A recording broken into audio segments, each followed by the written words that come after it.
I should have stopped when the whispers started. But I kept filming. The doll in my closet wasn't there yesterday. It's smiling wider every night. His fingers are colder than skin should be. I don't remember buying it. And it definitely wasn't in my bed until this morning. Now it's watching me, and I'm too afraid to blink. Emma Chin moved into the apartment for the price. A 2-bedroom relic in the old Holloway district. Rent so low the broker wouldn't meet her eyes when she signed. The building creaked like a ship at sea, its windows fogged with age, the hallway lights flickering even after she replaced the bulbs. She told herself it was a charm, character, a fresh start after the breakup, a quiet place to stream, to heal, to be seen without being known. She set up her camera in the corner of the living room, ring light, mic, the plush backdrop she'd bought on sale. Her channel, Midnight Crate, was small but growing. Unboxing of rare collectibles, kawaii figures, blind pulls from mystery boxes. Cute things, safe things. The kind of videos that drew soft-spoken comments and pastel emojis. The first night she heard scratching. Not loud, just behind the wall near the bedroom closet. Rats, maybe. Or pipes. She knocked once. The sound stopped. Too quickly. The second night she found the doll. It sat at the foot of her bed, upright, knees bent, hands folded. Porcelain face, wide glassy eyes, rosy cheeks. A vintage Labubu knockoff, she thought, except she hadn't ordered one. No box, no receipt, no memory of unpacking it. She picked it up. The limbs were stiff, the fabric of its little dress coarse, like burlap soaked in wax. Its smile wasn't painted. It looked carved. And when she turned it toward the light, the pupils seemed to shrink. She placed it on the shelf, smiled for the camera the next day, laughed about clutter ghosts. But that night, she woke to the sound of something shifting, slow, deliberate, on the floor beside her pillow. The doll was gone, and the closet door, which she always left open, was now shut. She didn't open it. Not that night, but she would. She had to. The video series was scheduled. Haunted Collectibles Week was trending. Her viewers wanted mystery, so she smiled. Set up the lights, hit record, and didn't mention the whispering. Not yet. The first video of Haunted Collectibles Week was uploaded with no issues. In fact, it went viral overnight. Viewers loved the eerie vibe, the dim lighting, and the way the camera sometimes caught shadows moving just beyond the frame. Did you see that? One comment read, "Behind you. Something in the closet reflection." Emma dismissed it as a trick of the light. She didn't tell them she'd reviewed every second of that footage 12 times. And each time the reflection looked different. Then the smell started. Not rot, not mold. Something sweet and cloying, like burnt sugar and dried roses, came from the closet. Every morning, she'd wake to the scent clinging to her sheets, her hair, the inside of her mouth. She sprayed lavender air freshener. It didn't help. The sweetness only deepened, thickening the air until breathing felt like swallowing syrup. She began sleeping with the lights on. The camera, still running on loop for ambient content, captured things she didn't remember. On playback, she saw herself sitting up in bed at 3:17 a.m., facing the closet perfectly still. Her eyes were open, but she hadn't been awake. She knew she hadn't been awake. And then, on night 6, she found the first note. Written in jagged, childlike script on a scrap of yellowed paper tucked inside the doll's dress. "You're mine now." Her blood turned to ice. She hadn't touched the doll in days. The shelf was 3 feet off the ground. The room had been locked. She bagged it, drove to the river, threw it in under a broken street lamp, watching the current swallow it whole. She exhaled for the first time in a week. That night, she woke to the sound of giggling, high-pitched, wet, like a child choking on laughter, came from the closet. She lay frozen, sweat cooling on her neck, the sweet stench heavier than ever. The closet door creaked open just an inch. Then slowly a small hand emerged. Porcelain fingers, blackened at the joints, dripping river water onto the carpet. The doll dragged itself out. But this wasn't the same doll. His face was cracked down the middle. One eye was gone. The other swiveled toward her, unblinking. And its mouth.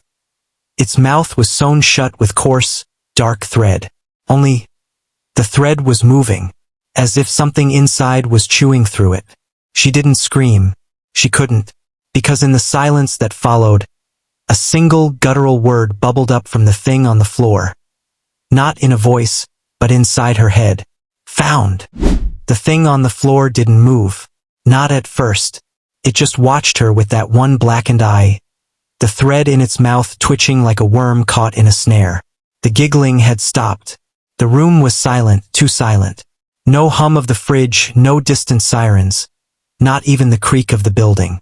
Just the slow, wet pop of something shifting behind its stitched lips. Emma backed into the headboard, clutching the blanket like a child. Her phone was on the nightstand, 10 feet away. She couldn't move, couldn't blink. The air was thick, syrupy, pressing against her skin like a hand. Then the thread snapped. A single, sharp twang, and the doll's jaw fell open. But it wasn't a mouth. It was a hole.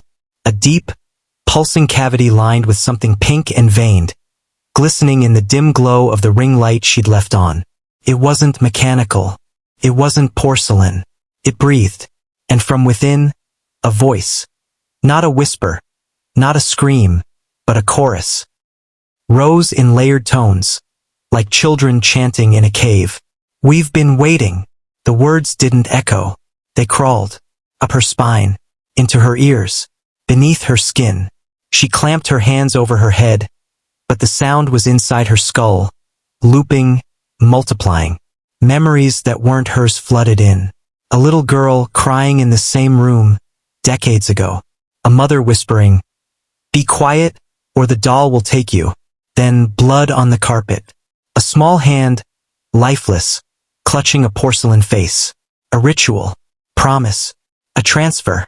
The doll wasn't haunted. It was hungry, and it had chosen her. Emma screamed, but no sound came out. Her throat seized. Her limbs locked. She was paralyzed, eyes wide, as the doll dragged itself forward, inch by inch, leaving a trail of dark fluid that sizzled against the wood. The stench of burnt sugar and roses flooded her nose, her mouth, her lungs. She tried to pray, to bargain, to beg, but the thing only tilted its head. Then it spoke her name, not in the chorus, in her voice, her own voice, calm and clear, coming from the thing on the floor. Emma, let me in. Tears cut hot paths down her cheeks. This wasn't happening. Couldn't be. She was dreaming. She had to be. But then the camera light flickered, and in the split second of darkness, she saw them. Figures. Dozens. Crowding the room. Silhouettes of children in tattered clothes, standing in the corners, on the ceiling behind her. All holding dolls. All smiling. And every single doll had her face. When the light returned, they were gone. But the doll was closer. So close now, its cold fingers brushed her bare foot. She felt it. Inside. A cold tendril snaking up her ankle, not touching skin, but entering it. A numbness spreading, climbing. Her leg went dead. Then her hip. Her chest.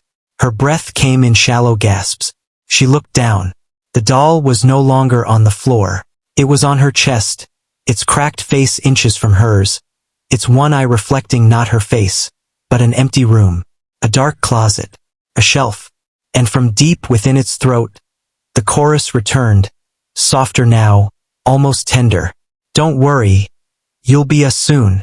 Then her vision tunneled, her heartbeat slowed, and the last thing she heard, faint, distant, like a recording played underwater, was the sound of her own voice, live on stream, cheerful and bright.